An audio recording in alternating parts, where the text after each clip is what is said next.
everybody, welcome. It's Dr. Brown from KNS Chiropractic, your Baltimore area chiropractor. Today we're here with Terry. He's going to kind of tell you his story and how well he's been doing. Terry, tell him what's going on. Well, good morning. And first of all, I want to thank Dr. Brown for the treatment that I've been receiving. My problem started about 20 years ago and started progressively getting worse. And I started to see an orthopedic surgeon, and he recommended I have surgery, which the surgery wasn't successful, and actually it didn't address my issues. And from there, I progressively got worse. I couldn't walk. I was on a walker. And since I've been treated by Dr. Brown, Dr. Sampson, they've done a wonderful job to get me back to some normalcy, where I can move, I can stand up and cook, I can wash. And it's just been wonderful to go from a walker to a cane, and now I'm boogieing.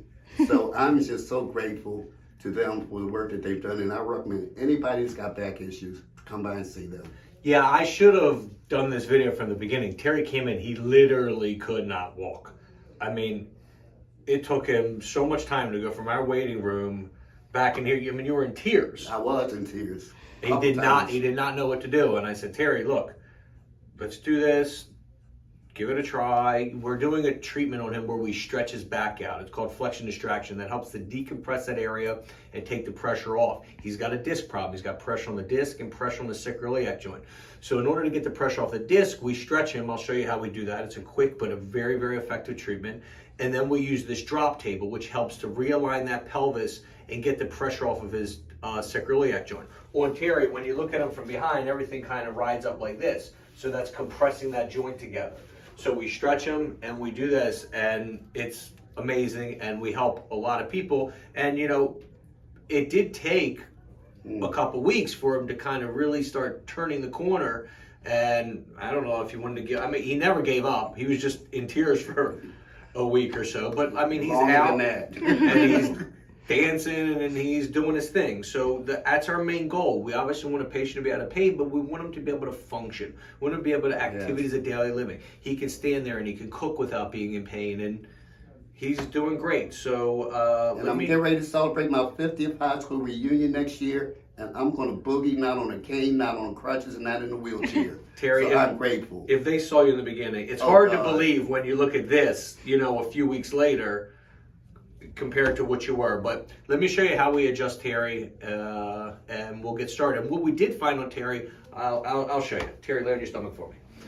All right, so what we're going to do is we're going to stretch Terry. This is a treatment called flexion distraction. This helps to decompress the spine, to take the pressure off of the back of the joint. So what happens is, come on over here. So he's got compression. He's had previous back surgery. You can see that. And the back surgery did not take away his issues by any means. So he had surgery from like L4, L5 up. So what we're doing is we're stretching out this L5S1 joint, the last joint of the spine. What happens when you have surgery, the joints above and below have to work extra hard. So now this area is irritated as well as his sacroiliac joint. So what we do is this table, we strap him in, this table separates. I don't know if you can see right here. Can you see that, Ken? So this table is separated. Feel good? Really good. This opens up the joint, so we don't have to go that far. And then what happens is we support that L5 joint, and then we take the table into flexion. And you can see the table moving. And it's a very little bit of motion, which really opens up that joint. Does that feel good? Yes, Lord. And this takes the pressure off of the back of the disc. This is taking pressure off of the back of the joint. And this treatment is a treatment we do to many, many people that have had failed back surgery, that have compression, that have disc problems, sciatica, and this opens this up.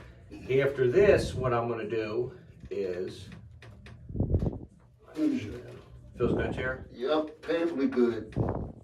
It feels like it's stretching something that's sore.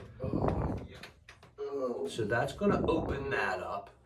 And now what we're going to do is we're going to adjust this. So this area of this sacroiliac joint on this left side is riding up. When this rides up, this compresses it down. So this is a table that pops up and drops down. I'll show you how this works. And this is going to help to open up that sacroiliac joint.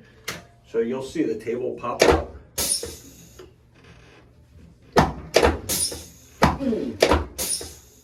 And this is taking this joint and getting the pressure off the back. Okay, now one of the best things that we've been doing is he's had this big knot that's forming right along this sacroiliac joint and the low back from all these muscles that attach here. Your piriformis muscle, your glute muscles, all different types of muscles. So we're gonna get in here. He doesn't like it, but this helps, right, Tara? Yeah.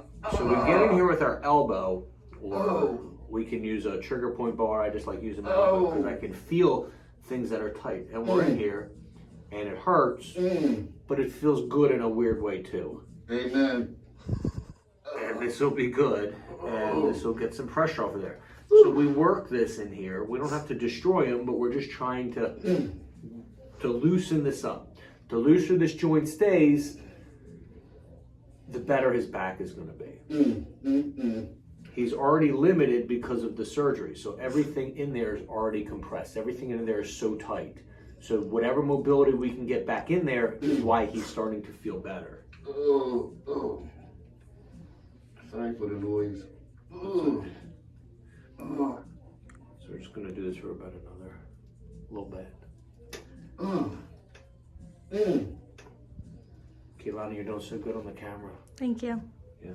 I'm giggling back here. Wow, you're making fun of him because he's moaning and groaning? No, I was laughing at his dancing earlier. Ah. Oh. Okay, we got one more spot after this. Oh. And what I'm finding are trigger points. Trigger points are area spasm that form within the muscle. These area spasm build up a lot of waste products, and those waste products stimulate the nerves, stimulate the muscle, and cause them to get tight. So if we put pressure on this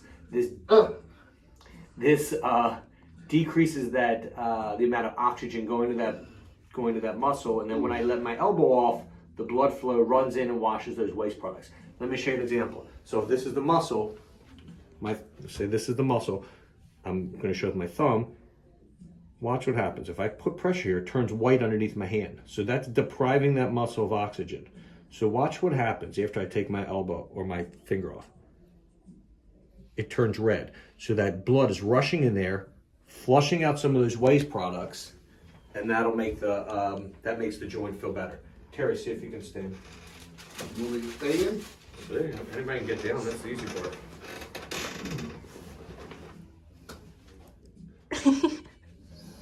Beautiful. So he feels good. Look, it's great treatment.